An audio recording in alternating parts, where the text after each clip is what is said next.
Hello students, I hope you are completely safe. आज मैं आपको पोइट्री की third poem on his blindness पढ़ाने जा रही हूँ, जिसको लिखा है जॉन मिल्टन ने और जो मेरे फेवरेट पोइट में से भी एक है। अब मैं आपको थोड़ी इन्फॉर्मेशन जॉन मिल्टन के बारे में ही प्रोवाइड करना चाहूँगी ताकि आप उनको अच्छी तरह से जान जाए और आपको याद हो जाए कि ऑन हिज ब्लाइंडनेस किसने लिखी है। देखिए, जॉन मिल्टन जो थे बच्चों, इनका जन्म हुआ था 9 दिसंबर 1608 को और इनका जन्म हुआ था लंदन की एक जगह थी ब्रेड स्ट्रीट, वहाँ पर इनका जन्म हुआ था। इनके पिताजी का नाम भी जो था वो जॉन मिल्टन ही था। आप इनके पिताजी को जॉन मिल्टन फर्स्ट या जॉन मिल्टन सीनियर कह सकते हैं, लेकिन उनका नाम भी जॉन मिल्टन ही था। इनके जो पिताजी थे बच्चों, वे एक स्किमनर का काम करते थे और साथ में कंपोजर का भी काम करते थे। स्किमनर क्या होता है? जो लॉ से संबंधित लिखा पढ़ी के काम करता है, वो वे काम करते थे। और जो थे वे कंपोजर भी थे और उन्हें संगीत में विशेष रुचि थी बच्चों।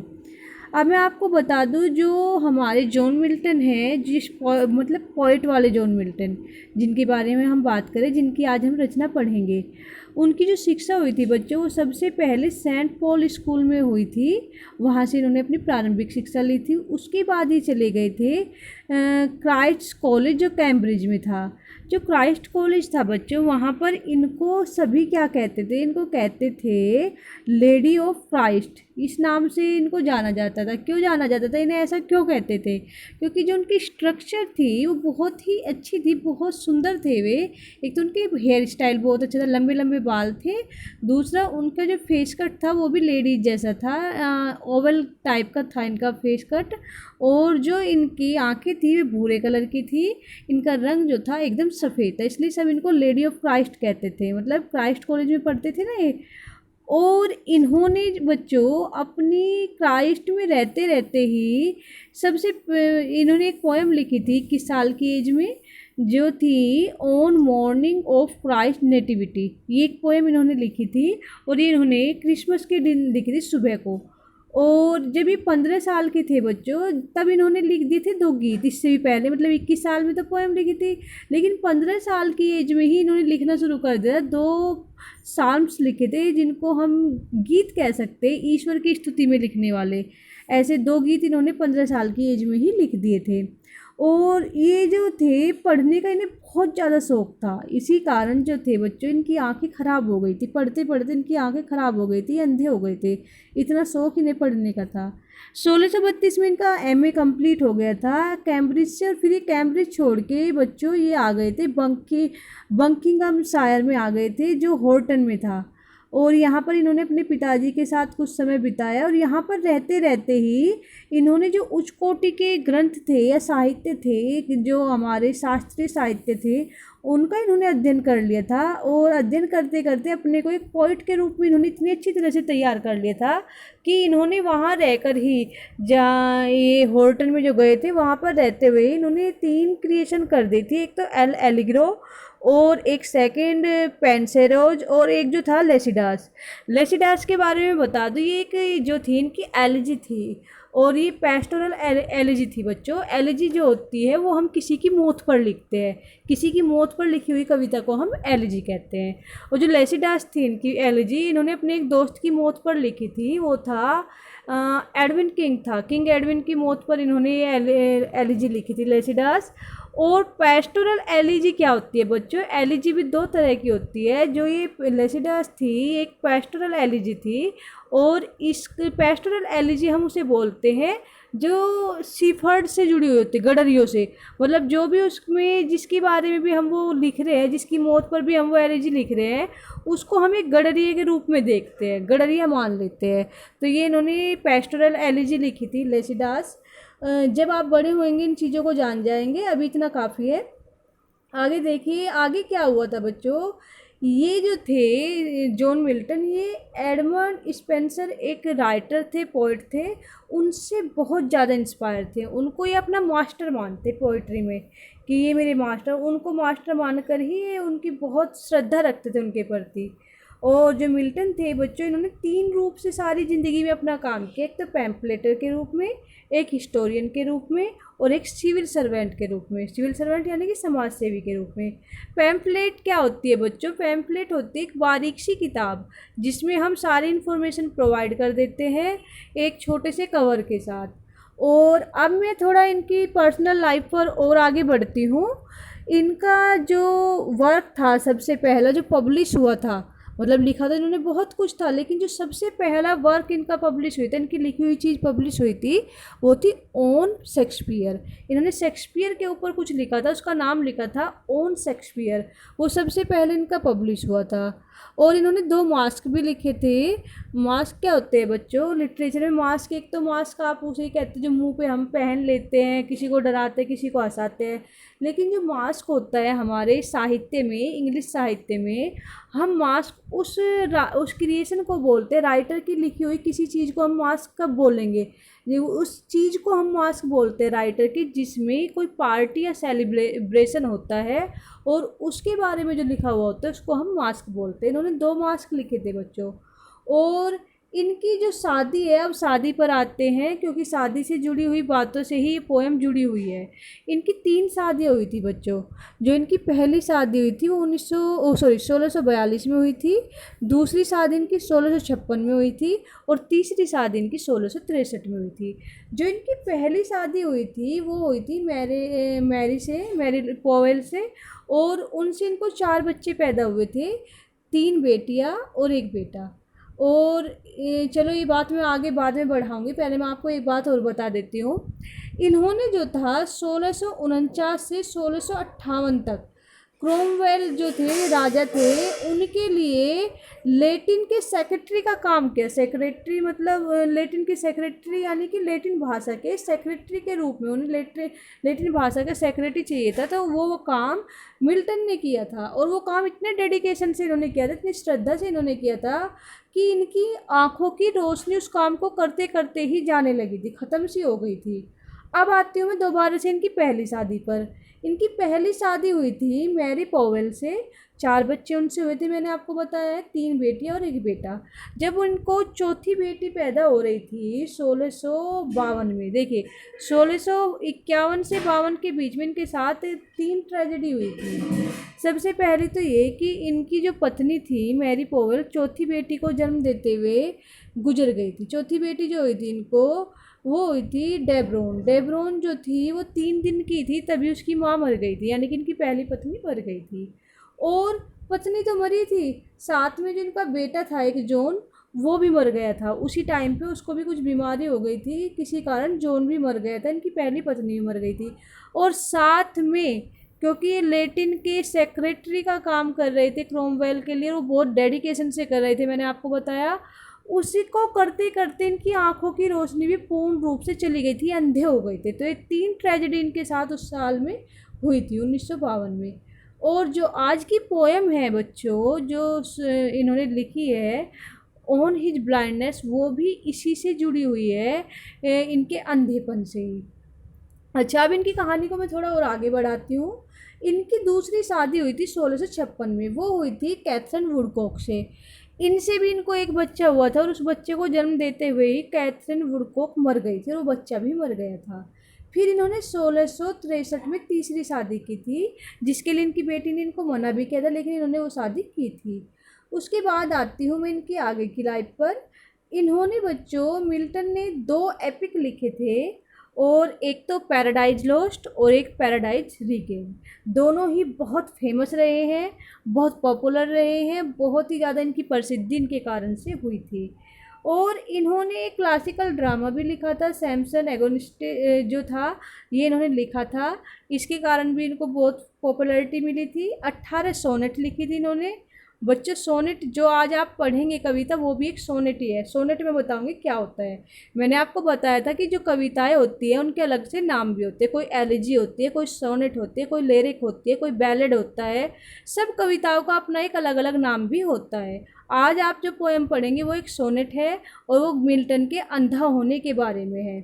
अच्छा, आगे देखिए बच्चों, इनकी जब इन्हें अपनी ज़िंदगी के जब कुछ ही साल बचे थे, तो इन्हें अपने जीवन जो था सही मायनों में सफल होता नज़र आया था। क्यों? क्योंकि अंत के सालों में ही इनको सबसे ज़्यादा सराहा गया था। जो विद्वान लोग थे, जो राइटर्स लोग थे, उन्होंने इनकी बहुत सराहना की थी। उनमें ड्राइडन और अन्य विद्वान लोग थे जिन्होंने इनकी बहुत तारीफ़ की थी कि वे बहुत अच्छा वर्क किया है, बहुत अच्छे पोएट है। और 1674 में मिल्टन मर जाते हैं। अब आते हैं आज की पोएम पर। जो आज की पोएम है बच्चों, वो है ऑन हिज ब्लाइंडनेस, और जो एक सोनेट होती है। सोनेट क्या होता है बच्चों? सोनेट होती है 14 लाइनों की कविता। वो किसी भी, उसकी थीम कुछ भी हो सकती है, कोई भी उसकी मतलब विषय हो सकता है। बस ये देखना है कि जो कविता है उसकी लाइनें 14 होनी चाहिए। 14 लाइन होगी तो वो सोनेट होगी। ये जो सोनेट है बच्चों, ये जो कविता है, ये जो मिल्टन ने अपने अंधा होने पर लिखी है। 1652 में ये अंधा हो गए थे, और उसके 3 साल बाद 1655 में इन्होंने पोएम लिखी है। और इसमें पहले तो क्या होता है, ये बहुत गुस्से में होते हैं और भगवान को कहते हैं कि भगवान ये क्या कर रहे हो, तुमने मेरे साथ गलत किया, ये किया, मेरा एक टैलेंट था वो तुमने छीन लिया, ऐसे कर दिया, मुझे अंधा कर दिया। अब मैं तुम्हारी सेवा कैसे करूं? मेरे अंदर जो ये टैलेंट था, मैं तो इसके ज़रिए तुम्हारी सेवा ही करना चाहता था, तुम्हारी महिमा का गुणगान ही करना चाहता था। क्योंकि बच्चों जो शेक्सपियर थे, ज़्यादातर जो थे धर्म से जुड़ी हुई ही इनकी क्रिएशन रही है। अगर आप पैराडाइज लॉस्ट देखेंगे, पढ़ेंगे, उसमें भी क्या है कि उसमें सब कुछ यही दिया गया कि इंसान ने कैसे स्वर्ग को खो दिया था, क्या गलती हुई थी इंसान से कि उसे इस पृथ्वी पर आना पड़ा था और जन्म और मृत्यु में बंध कर रहना पड़ा था। वो सारी घटना पैराडाइज में है, पैराडाइज लॉस्ट में। और पैराडाइज रीगेन जो थी इनकी, दोबारा से पैराडाइज को कैसे प्राप्त किया या कैसे जो है इंसान ने पाया, वो इनकी दूसरी वो था एपिक। एपिक होता है बच्चों महाकाव्य। और ये जो थे, ये सारी चीज़ें भगवान से जुड़ी हुई लिखते थे। भगवान के उसमें इनको विशेष वो थी, सारी जो थी ईश्वर स्तुति में इनकी वो रहती थी क्रिएशन। तो ये इस पोएम इसमें यही कह रहे कि ईश्वर, मैं तो आपकी महिमा का गुणगान ही कर रहा था, मेरे साथ ऐसा क्यों किया। इनको बच्चों ग्लूकोमा एक बीमारी हुई थी जिसके कारण इनकी जो है आँखों की रोशनी चली गई थी। ज़्यादा पढ़ने से कह सकते हैं, ज़्यादा पढ़ाई के टच में रहने से कह सकते हैं। तो इसमें पहले तो ये विरोध करते कि मेरे साथ ऐसा क्यों किया, लेकिन अंत में जाकर ये अपने को समझा लेते हैं। कौन सा इनको जो है कहीं ना कहीं से कॉन्सोलेशन आ जाता है, सांत्वना आ जाती है, और ये अपने आप को समझा लेते हैं कि ईश्वर की सेवा करने का भाव रखना भी उतना ही ज़्यादा इम्पोर्टेंट है जितना कि सेवा करना होता है। अगर कोई ईश्वर की सेवा कर रहा है दिन रात, और कोई करना चाहता है लेकिन किसी कारणवश कर नहीं पा रहा है, तो ईश्वर दोनों को ही समान रूप से देखेंगे, दोनों पर अपनी कृपा समान रूप से ही बरसाएंगे। यही वो इस पोएम के माध्यम से कहना चाह रहे हैं। अब स्टार्ट करते हैं पोएम को। देखिए बच्चों, पोएम को स्टार्ट करने से पहले 2-3 बातें और स्पेशल रह गई जो मैं बताना चाहूँगी। मैंने आपको एक वीडियो में बताया था, जो कैरोलिन एज थी उसको हम एज ऑफ मिल्टन भी कहते थे। देखिए अभी कैरोलिन एज क्या है। एक था पुरिटन पीरियड। पुरिटन पीरियड को हमने 2 हिस्सों में बांटा हुआ था। एक था जैकोबियन एज, इस मतलब उसमें जेम्स राजा बने थे, उनके नाम पर जैकोबियन एज रखा गया था इस पुरिटन पीरियड के एक पार्ट को। इसी पुरिटन पीरियड में जो जेम्स राजा थे, उनके बाद अगले राजा आ गए थे चार्ल्स, उनके नाम पर रखा गया था इसका नाम कैरोलिन एज। तो ये जो कैरोलिन एज था और ये जो जैकोबियन एज था, दोनों को ही मिलाकर बना था पुरिटन पीरियड। और इस पूरे पीरियड को, न केवल इस कैरोलिन एज को बल्कि जैकोबियन एज को भी, मतलब पूरे जो पुरिटन पीरियड है इसको पूरे को ही हम क्या कहते थे, एज ऑफ मिल्टन कहते थे। क्यों कहते थे? क्योंकि मिल्टन के कारण ही ये पीरियड बहुत ज़्यादा फेमस हुआ था। मिल्टन इसके बहुत ही ज़्यादा शिखर पर कहे जाने वाले पोएट थे। दूसरी बात पोएम के बारे में बताना चाहूँगी। ये जो पोएम है बच्चों, ये जो है इसमें एक एलिजन का प्रयोग हुआ है। एलिजन क्या होता है? एल्यूजन मतलब कि पोएम में जो आपको दिख रहा है, जो मीनिंग आपको इसका दिख रहा है, उसके पीछे एक सीक्रेट मीनिंग भी है। मतलब अंधे होने के बारे में तो ये लिख ही रहे हैं, कुछ अपना और कुछ भी मतलब उसका सेकंड मीनिंग इसके पीछे है जो मैं आपको बताते हुए चलूँगी। एक इस पोएम के बारे में बात और बता दूँ, एक सोनेट है, मैंने आपको अभी बताया है। और बच्चों सोनेट भी कई प्रकार के होते हैं। सोनेट कई प्रकार के होते हैं, कोई इटालियन सोनेट होता है, कोई शेक्सपियरियन सोनेट होता है, और कोई स्पेंसर सोनेट होता है। तो जो आज आप सोनेट पढ़ेंगे सोनेट है इटालियन सोनेट, जो एक इटालियन पोएट के नाम पर जिसका नाम रखा गया था, वैसे इसे पेट्रार्चन सोनेट बोलते हैं। जो इटालियन सोनेट होता है बच्चों, इसमें क्या होता है, ये 2 हिस्सों में बटा होता है। 8 हिस्से लाइन जो होंगी इस पोएम की सोनेट की, उसमें कोई प्रॉब्लम दी हुई होगी, और नीचे की जो 6 लाइनें होंगी उनमें उनका सल्यूशन भी साथ में दिया हुआ होगा। तो इसमें आपको 8 लाइनों में जो है पोइट की शिकायत देखने को मिलेगी, और नीचे की 6 लाइनों में उसका समाधान आपको देखने को मिलेगा। आई थिंक आपको इतना बताना काफ़ी होगा। अब आप पोएम पर आइए। देखिए, when I consider how my light is spent. देखिए, जो जॉन मिल्टन है वे अंधे हो चुके हैं, आँखों की रोशनी जा चुकी है, और अंधे होने के बाद ये पोएम लिख रहे हैं और कह रहे हैं कि जब मैं इस ओर ध्यान देता हूँ या इस समझने की कोशिश करता हूँ या इस पर अपना ध्यान केंद्रित करता हूँ कि कैसे माई लाइट से यहाँ मीनिंग है आँखों की रोशनी से, ठीक है, देखने की शक्ति से। मेरी आँखों की रोशनी स्पेंट का मतलब यहाँ पर खर्च करना नहीं है, बल्कि छीन लेना या ख़त्म हो जाना या चली जाना। मेरी आँखों की रोशनी चली गई। जब मैं इस ओर ध्यान देता हूँ कि किस प्रकार मेरी आँखों की रोशनी चली गई, कब ere half my days in this dark world and wide. देखिए क्या कह रहे हैं, अर पहले, अर मीन्स पहले, हाफ आधी, माई डेज या यहाँ पर इसका मीनिंग है मेरी ज़िंदगी, डेज से यहाँ मीनिंग है ज़िंदगी, या मेरी ज़िंदगी के साल कह सकते हैं, मेरी ज़िंदगी के दिन कह सकते हैं, ठीक है। पहले आधी मेरी ज़िंदगी से, या मेरी आधी ज़िंदगी से पहले, या मेरी ज़िंदगी के आधे दिनों से पहले। देखिए, हमारी इंसान की ज़िंदगी जो है वो 100 साल की मानी जाती है, और आधी ज़िंदगी कितनी होगी, 50 साल की। यानी कि मेरी ज़िंदगी के आधे सालों से पहले ही, या मेरी आधी ज़िंदगी से पहले ही मेरी आँखों की रोशनी किस प्रकार चली गई, जब मैं इस बात पर ध्यान देता हूँ। क्योंकि आपको मालूम है बच्चों, अभी मिल्टन जो अंधे हुए हैं वे 44 सालों के ही है, 50 के पूरे नहीं हुए। और इसी बात पर वे कह रहे हैं कि जब मैं इस बात पर ध्यान देता हूँ कि मेरी आँखों की रोशनी किस प्रकार चली गई मेरी आधी ज़िंदगी से भी पहले, इन दिस डार्क वर्ल्ड। अब क्या कह रहे हैं कि अभी संसार कैसा हो गया उनके लिए, अब उनका रहना। देखिए, यहाँ पर कुछ बात ऐड करनी होगी आपको कि अब मैं कैसा हूँ इस संसार में, अब मेरा अस्तित्व कैसा है, कि इन दिस डार्क वर्ल्ड, इस संसार में, इस अंधकारपूर्ण संसार में, एंड वाइड और चौड़े संसार में। क्योंकि अब मैं अंधा हो चुका हूँ, मेरी जो आधी ज़िंदगी है वो अभी पूरी नहीं हुई है, और मेरी आँखों की रोशनी चली गई है। जब मैं इस बात पर ध्यान देता हूँ किस प्रकार चली गई है, अब मैं इस संसार में कैसा हो गया हूँ, बिल्कुल ये संसार मेरे लिए कैसा हो गया है, बिल्कुल अंधकार में हो गया है और बहुत बड़ा हो गया है। मुझे ये लगता है कि ये संसार बहुत बड़ा है, मैं कैसे इसमें अपना रास्ता ढूंढूँ, कैसे इसमें रहूँ।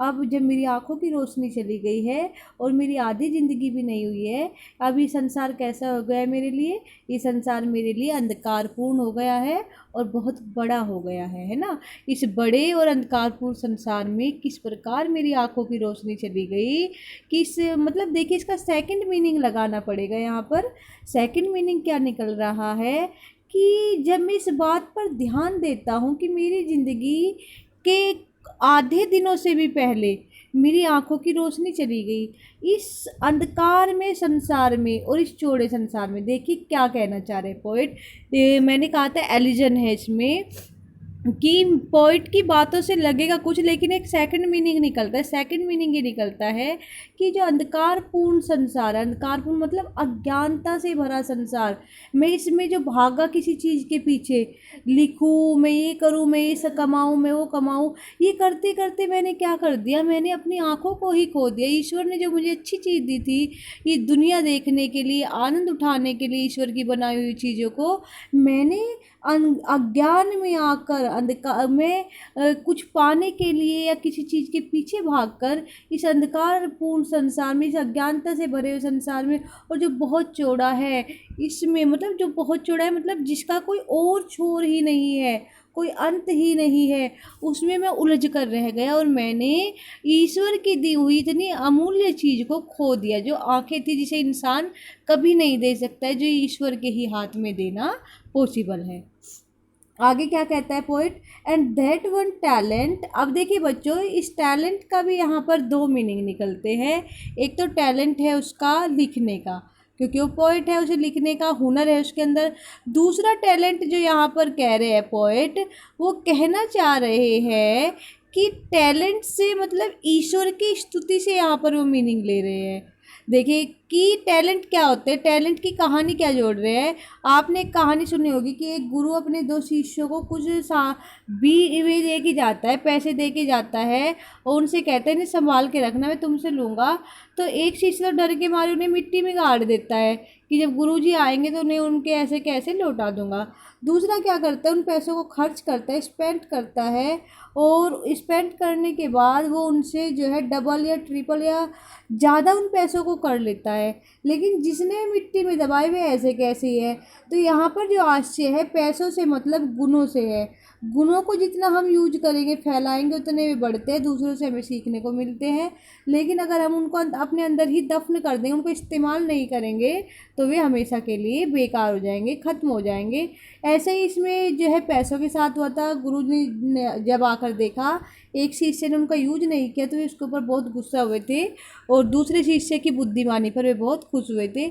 ऐसे ही गुण ईश्वर ने हमें देकर भेजा है, जिनको हमें क्या करना है, यूज करना है और उनको बढ़ाना। ये बात मिल्टन के मन में है कि ईश्वर ने मुझे भी एक गुण देकर भेजा है, एक पोइट का गुण, एक लिखने का गुण, और मुझे उस गुण का यूज करके उसे बहुत ज़्यादा बड़ी मात्रा में जाकर ईश्वर को देना है कि देखो ईश्वर, आपने मुझे ये गुण इतना दिया था और अब मैंने इसको इतना बड़ा कर दिया है, इतना मैंने इसका यूज करके बड़ा कर दिया। ये मिल्टन के मन में बात है।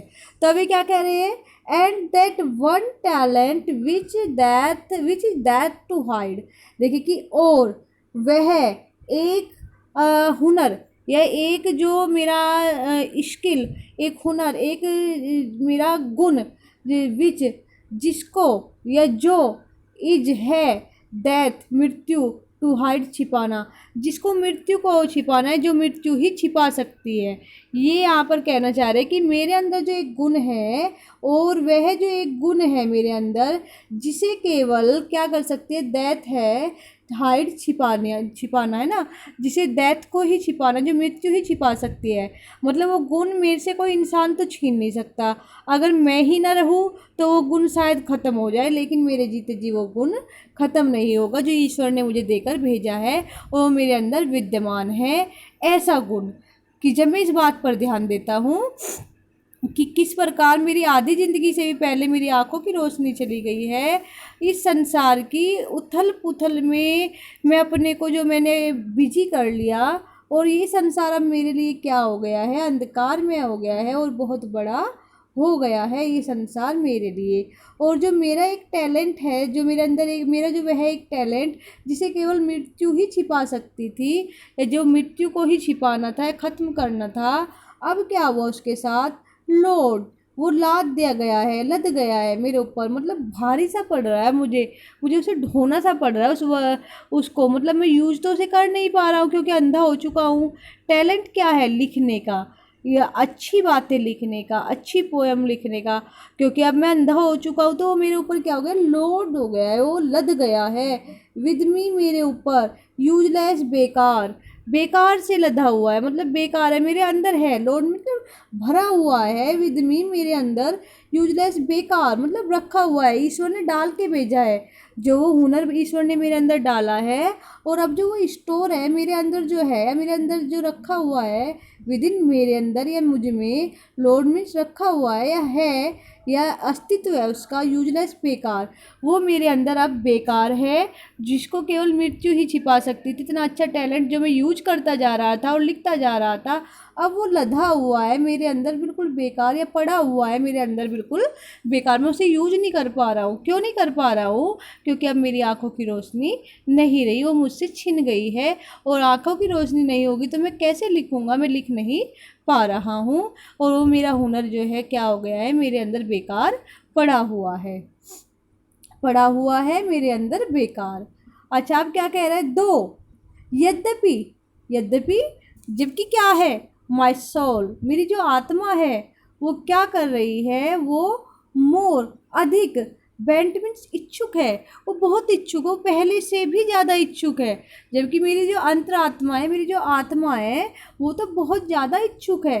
वो एक टैलेंट जो ईश्वर ने मुझे देकर भेजा था, जिसे केवल मृत्यु ही छिपा सकती थी या ख़त्म कर सकती थी, इंसान के बस में नहीं था, मैं उसे करते जाता, लिखते जाता, लिखते जाता, कोई नहीं मुझे रोक सकता था, अब वो मेरे अंदर बेकार पड़ा है, और जबकि मेरी जो आत्मा है वो बहुत चाहती है कि मैं लिखूँ, यानी कि अंतरात्मा, मेरा मन तो बहुत करता है कि मैं उस टैलेंट को यूज करूँ, और क्या करूँ उससे, टू सर्व, क्या करने का मन करता है, बहुत इच्छुक है आत्मा, किस चीज़ के लिए इच्छुक है, सेवा करने के लिए, देयर विद, इससे, माई मेकर, मेरे बनाने वाले की, बनाने वाला कौन है, हमारा ईश्वर, यहाँ पर ईश्वर को इंडिकेट कर रहा है पोएट, कह रहा है कि मेरी आत्मा तो, यद्यपि मेरी आत्मा तो बहुत इच्छुक है कि वो सेवा करे, इससे मेरे बनाने वाले की, मेरे रचयिता की, मेरे ईश्वर की, मेरी आत्मा तो चाहती है, एंड प्रेजेंट, और वो प्रेजेंट करना चाहती है, उपस्थित करना चाहती है या पेश करना चाहती है, माई ट्रू अकाउंट,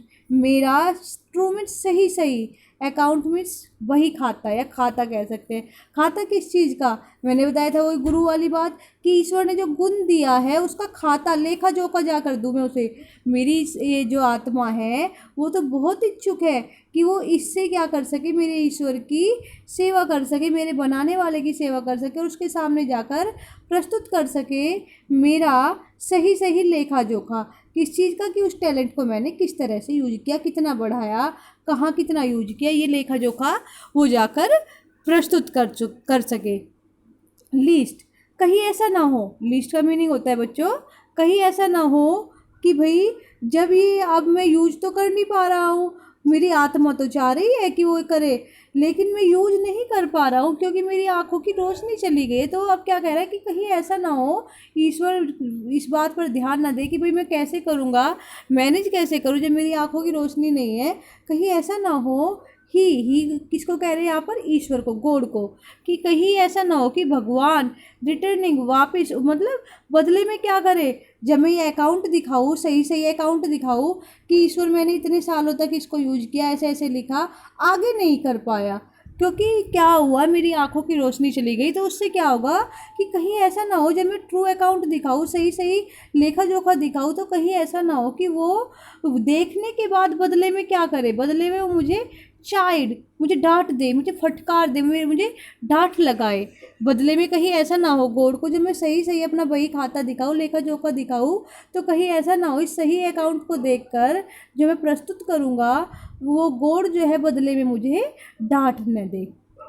अब देखो क्या कहता है, अब पोइट एक क्वेश्चन पूछता है नादानी से, क्या कहता है, पहले ये लाइन देखिए, इस लाइन की हिंदी देखिए, आई फॉन्डली आस्क, मैं, फॉन्डली से मीनिंग होता है बच्चों मूर्खतापूर्वक या मूर्खतावश, मैं मूर्खतावश आस्क पूछता हूँ, क्या पूछता हूँ, देखिए अब इस लाइन को देखिए, दोथ, दोथ का मीनिंग बच्चों यहाँ पर डज, प्रेजेंट इंडेफिनिट है, डज या doth, God exact day labour light denied, ध्यान से देखेंगे, डज या दोथ, क्या, गॉड भगवान, एक्सेप्ट चाहते हैं, क्या भगवान चाहते हैं या उम्मीद रखते हैं, करवाना चाहते हैं, डे लेबर। इस डे लेबर को बहुत अच्छी तरह से समझेंगे आप बच्चों। डे लेबर होता है ऐसा काम जो दिन के उजाले में किया जा सकता है ना। डे मतलब दिन के उजाले में किया जाने वाला, लेबर मीन्स काम।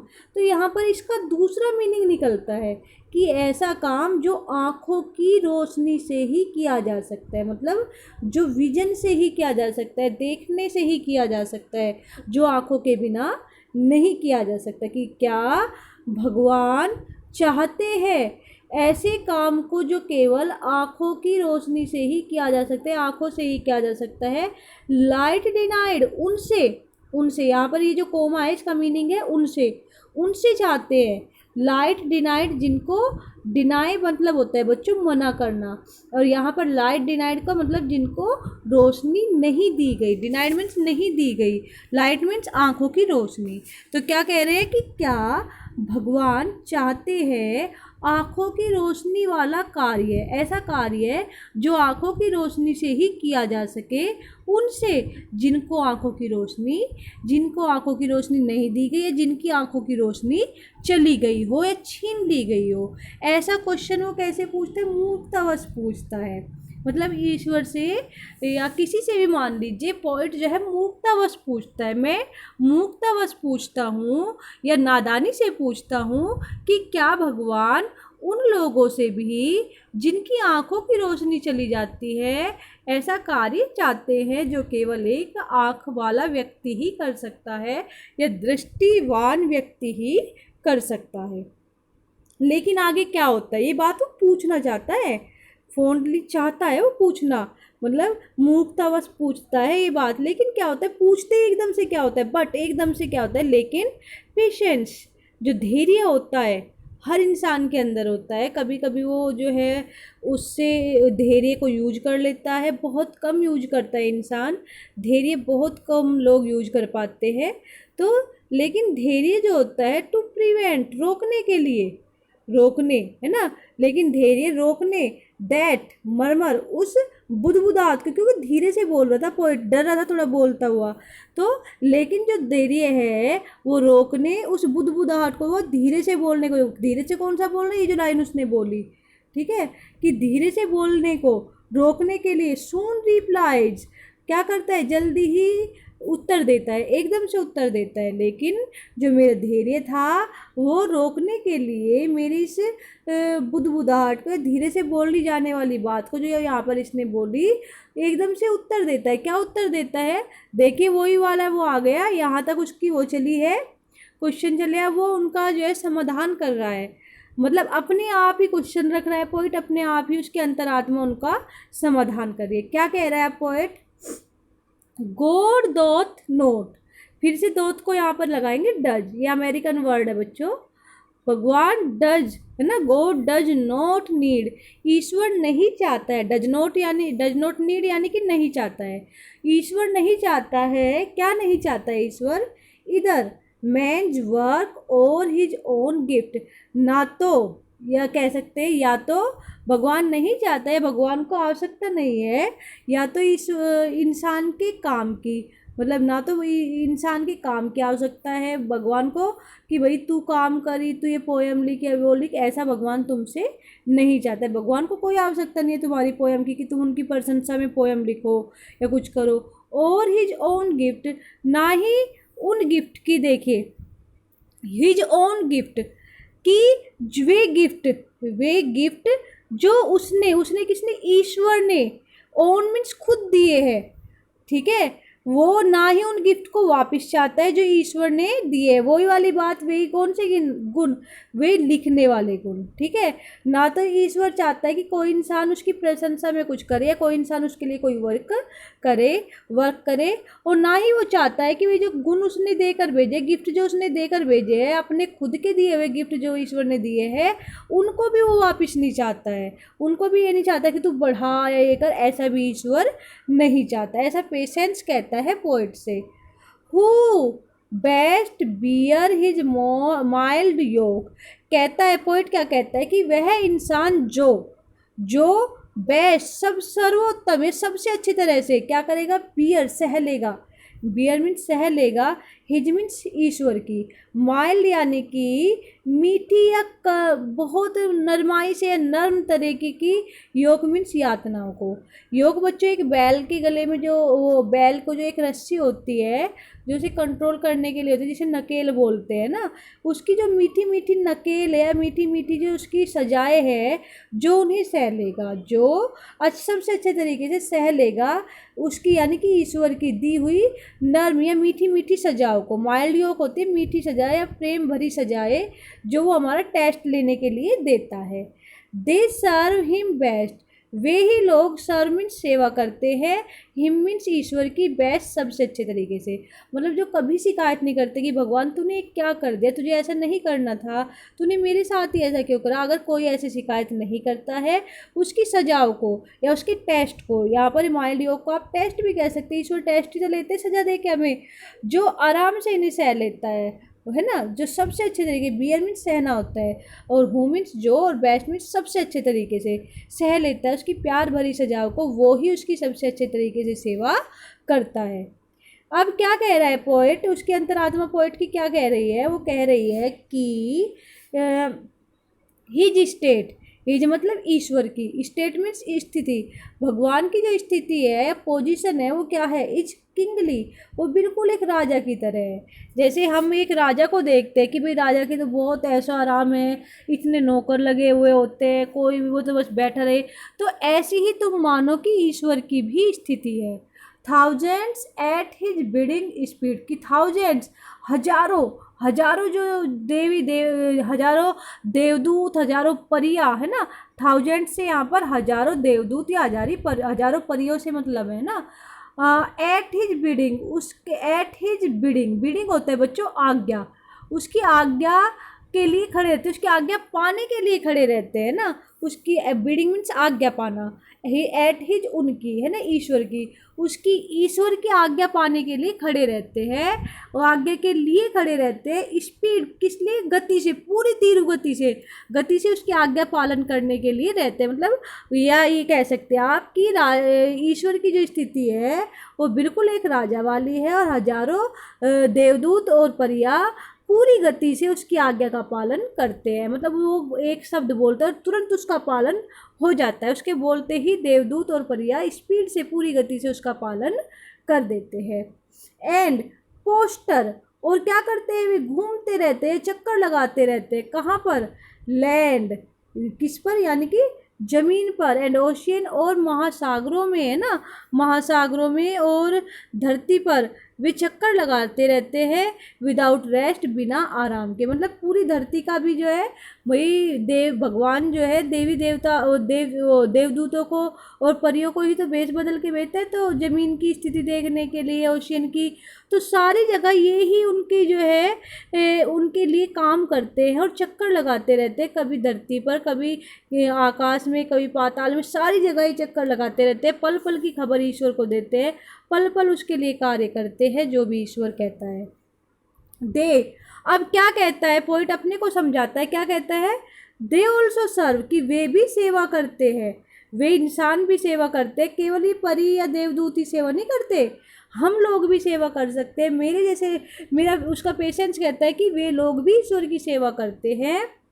वो ओनली स्टैंड, जो केवल खड़े रहते हैं, लाइन में खड़े रहते हैं कि ईश्वर कभी तो हम पे भी ध्यान देगा, कभी तो ईश्वर हमें भी कुछ काम बताएगा, कुछ सेवा करने का मौका देगा, इस उसमें खड़े रहते हैं, एंड वेट, और इंतज़ार करते रहते हैं कि आएगा, हमारा टर्न भी आएगा, उस ईश्वर की, उस प्रभु की सेवा का मौका हमें भी मिलेगा, हमें भी वो मौका देगा, हमें भी कुछ काम बताएगा।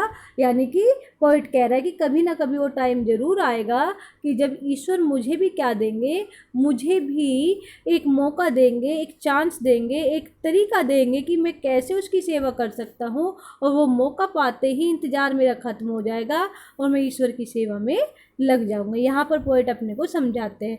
बच्चे यहाँ पर वोल्टा का यूज हुआ है। वोल्टा भी एक लिटरेरी टर्म होता है कि भाई पहले तो इसमें जो है क्या कहते हैं, भाई पहले तो वो निराशावादी होता है, फिर वो जो होता है आशावादी हो जाता है, तो इसे हम वोल्टा कहते हैं ना। पैसिमिस्टिक होता है पहले, फिर ऑप्टिमिस्टिक हो जाता है, इसको हम वोल्टा बोलते हैं कि पहले तो उसको बिल्कुल नास्तिक रहता है, फिर आस्तिक हो जाता है।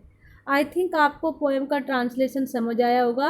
अब आपको इसका सेंट्रल आइडिया और एक्सप्लेनेशन करने हैं जो मैं आपको दूंगी।